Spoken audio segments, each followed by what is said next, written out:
हिंगोली येथील जलेश्वर तलावाजवळील अतिक्रमणधारकांना शासनाने नोटिशीसह उठवले. काय आहे या बातमीची सत्यता?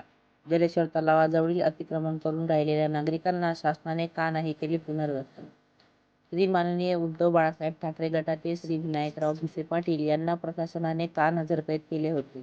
त्यांचे मत काय आहे जाणून घेऊया आपल्या माध्यमानुसार. हिंगोली जिल्ह्यातील जलेश्वर तलावाजवळ पहिल्या नोटिसीप्रमाणे 195 घरांवर हातोडा पडला. तसेच बाकीच्या घरांवर नोटीस येईपर्यंत थांबवून ठेवले. त्यांना नोटीस येईल असे वृत्तपत्रात तसे मीडियामध्येही आले होते. अभियंता पारदेसाहेब यांनी सांगितल्याप्रमाणे तुम्हाला 2 ते 3 दिवस वेळ मिळाली याचे अभिनंदन असे सुद्धा म्हटले. काय आहे पूर्ण माहिती? काय आहे जलेश्वर तलाव? का काढले येथील नागरिकांचे अतिक्रमण?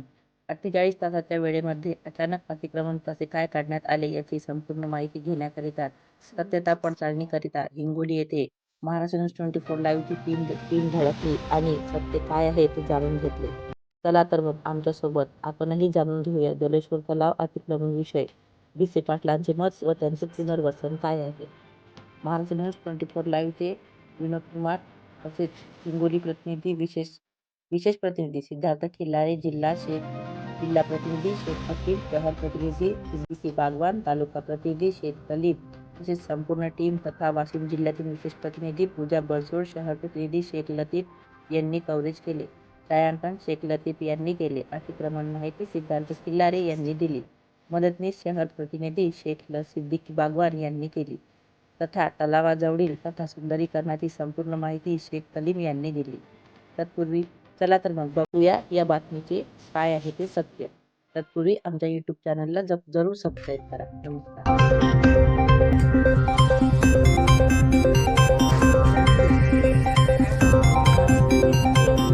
So Music Studio.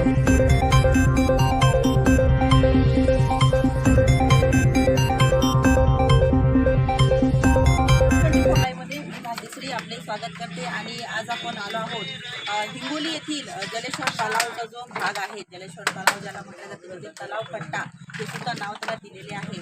तर येथे आले होते लोकांसाठी अतिक्रमण, लोकांनी वस्ती करून राहायला सुरुवात केली. तर त्यांना अचानकपणेच एक नोटीस अथवा एक कागद येतो आणि या जागेची कुठल्याही प्रकारची त्यांना व्यवस्थितरित्या इथे राहणाऱ्या वस्ती करून राहणाऱ्या नागरिकांना एक माहिती येते की तुम्ही घर खाली करा अथवा नाहीतर तुमची जागा आम्ही ताब्यात घेऊ. पण एकदा JCB येऊन यांची सर्व घरं पाडून जाते आणि येथील नागरिकांची जी वस्ती आहे संपूर्णपणे उद्ध्वस्त झालेली आहे. तर त्यासंबंधी येथील हिंगोलीमधील आपले सामाजिक कार्यकर्ते माननीय श्री भिसे पाटील सर आज आपल्याशी जुळले आहेत आणि ते आपल्याला काय माहिती देतात तर आपण जाणून घेऊ. नमस्कार मला जलेश्वर तलावचा जो हा भाग आहे आणि ते वस्ती करून राहायला नको सुंदरीचे आहे, वस्ती करतात. तर हा कशासाठी अतिक्रमणमध्ये काढण्यात येईल? विषय काय माहिती का की हा जलेश्वर तलाव जो आहे त्याच्या लगत जवळपास लोक 1950 पासून राहत आहेत. जवळजवळ 70 वर्षापासून हे लोक इथं वस्ती करून राहत आहेत. तर मागच्या काही वर्षापूर्वी 2016ला यांना नोटीस आल्या होत्या की तुम्ही अतिक्रमण काढून घ्या. त्यावेळेस आम्ही उच्च न्यायालयामध्ये गेलो होतो. उच्च न्यायालयाच्या खंडपीठाने याला औरंगाबादने यांना स्थगिती दिली. स्थगिती दिल्याच्या नंतर या ठिकाणी आता 48 तासापूर्वी तुम्ही अतिक्रमण काढून घ्या म्हणून अशी 13 तारखेला मान्य जिल्हाधिकारी यांनी नोटीस दिली आणि तुम्ही 48 तासात हे अतिक्रमण काढा. हे कसं शक्य होणार आहे? कारण कोर्टाने जे दिलेलं आहे, कोर्टाचा निर्णय त्याच्यामध्ये हे चुकीचा त्याचा अर्थ काढत आहे. प्रशासनाच्या फेवरचा अर्थ काढत आहे. कोर्टाने काय सांगितलं की 11 नंबरच्या क्लॉजमध्ये सांगितलंय की 2002च्या GR प्रमाणे यांचं पुनर्वसन करा, पात्र लोकांचं पुनर्वसन करा असं न्यायालयाने सांगितलं. आणि त्यांना सांगितलं, एक बाजू ही सांगितली आणि दुसरी बाजू सांगितली की जर हे अतिक्रमण पाण्याच्या आत, तलावाच्या आत, कोर्टाचा निर्णय काय की तलावाच्या आत आणि जर जागा ही तलावासाठी आरक्षित असेल अशा ठिकाणी तुम्हाला अतिक्रमण करता येणार नाही, ते अतिक्रमण काढा. परंतु इथं तशी परिस्थिती नाही. हे तलावाच्या आतलं तलावाच्या आतलं अतिक्रमण नाही, हे वर आहे, तलावाच्या काठावर असलेलं अतिक्रमण आहे आणि हे 1950 पासून अतिक्रमण आहे. तर हे पूर्ण कोर्टाच्या आदेशाची पायमल्ली होत आहे आणि कोर्टाच्या आदेशाचा अवमान आहे. हे कलेक्टर आणि हे सर्वजण दादागिरी करत आहे. याच्या मागे कुठली तरी मोठी शक्ती काम करत आहे आणि हे कोर्टाच्या ज्या आदेशाचे चुकीचा अर्थ काढून या गोरगरिबांच्या घरं पाडून आणि जबरदस्तीने सर्व घरं पाडलेले आहेत. हे की जे नियम आहेत आणि कोर्टाच्या पूर्ण आदेशाची पायमल्ली आहे. तर मग सर हे सांगा की प्रत्येक राहणाऱ्या इथल्या म्हणजे आता ही लोक घरपट्टी पाणीपट्टी नियमितपणे भरत आहेत, मग याला झोपडपट्टी विभाग का म्हटले आहे? नाही, झोपडपट्टी याच्यामुळं की इथं गरीब लोक राहतात, ते पक्के घरं नाहीत आणि कच्ची घरं आहेत, पत्राची घरं, त्यामुळे याला झोपडपट्टी म्हणल्या गेलेलं आहे. आणि सर असं आमच्या सांगण्यात अथवा सर्वांना माहितीच आहे की आपण या लोकांसाठी जो आवाज उठवला होता त्यासाठी आपल्यावर सुद्धा काही कारवाई करण्यात आली होती का? त्यांनी मला ज्यावर्षी पूर्ण उठवण्याचा त्यांचा प्लॅन चालू होता आणि त्यांनी बुलडोजर वगैरे आणले, पूर्ण प्रशासन सज्ज झालं आणि मी विरोध केला त्यांना.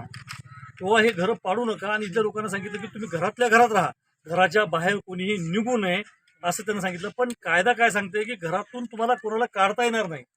पण ह्या लोकांनी काय केलं, दोन महिला पोलिसांनी महिलांना घरातून बाहेर काढलं, पुरुषांना बाहेर काढलं. नियम काय सांगतो की कोणाला जर घरातून बाहेर काढायचं असेल तर तुम्हाला त्या घरात पंचनामा करावा लागेल आणि पंचनामा केल्याच्या नंतरच तुम्हाला तिथून घरातून बाहेर काढावं लागेल आणि त्यांना कारण सांगावं लागेल. परंतु या ठिकाणी यांनी निव्वळ दादागिरी केली.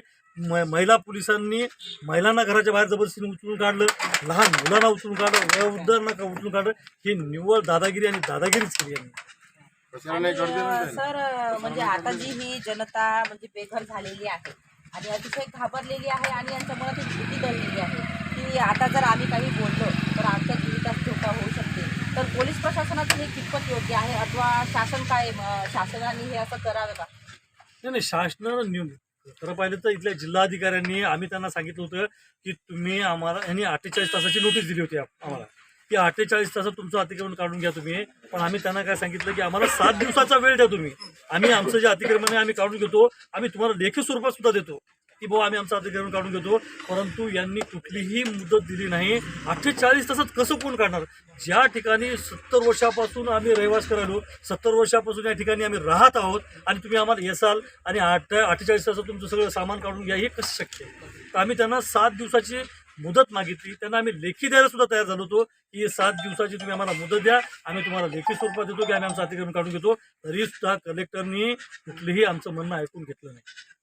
तर सर एकाएकी हे अतिक्रमण झाल्यामुळं आणि 4-8 दिवसापासून जी लोक बेघर झाली तर आता यांचं म्हणजे अन्न पाण्याचं आणि किंवा मग या लोकांची व्यवस्था कोण बघत आहे? कोर्टाचा स्पष्ट आदेश आहे, न्यायालयाचा आदेश आहे की यांना पुनर्वसन करा. 2002च्या GR प्रमाणे यांना कुठेही या ठिकाणी जर करता येत नसेल तर वेगवेगळ्या ठिकाणी तुम्ही पुनर्वसन करा असं त्यांनी सांगितलं. त्याच्यानंतर त्यांनी शेवटची एक ओळ लिहिलेली आहे 12 नंबरच्या पॅराग्राफमध्ये की जर यांना या ठिकाणी तुम्हाला पुनर्वसन करता येत नसेल तर इतर ठिकाणी पुनर्वसन करा.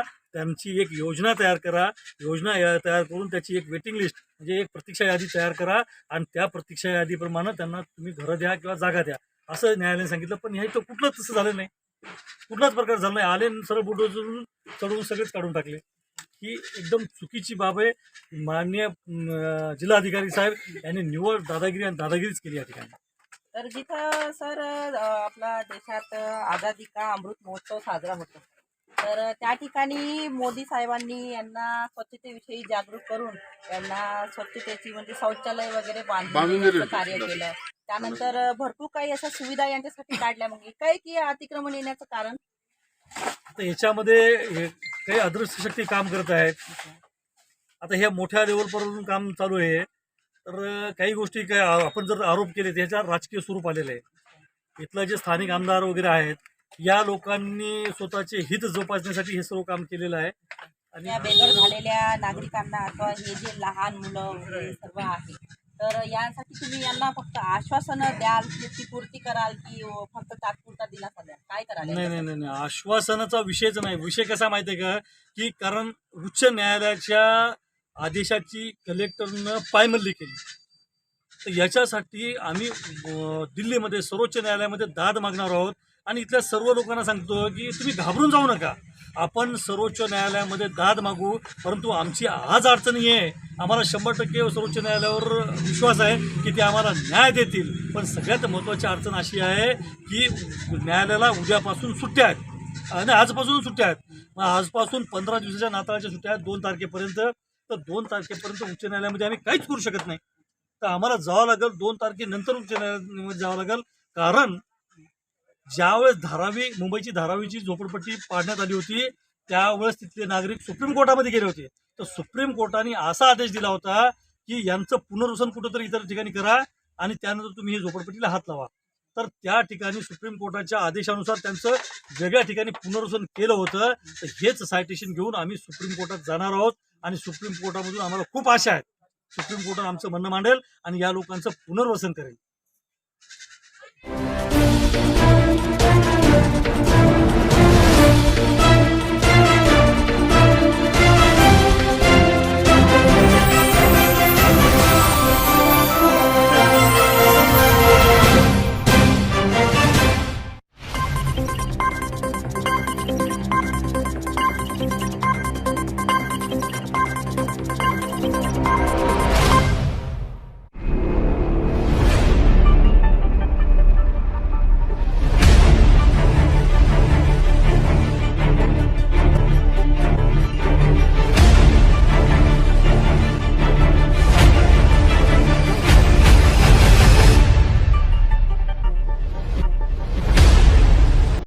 Denis Xavier, o designer dos artistas.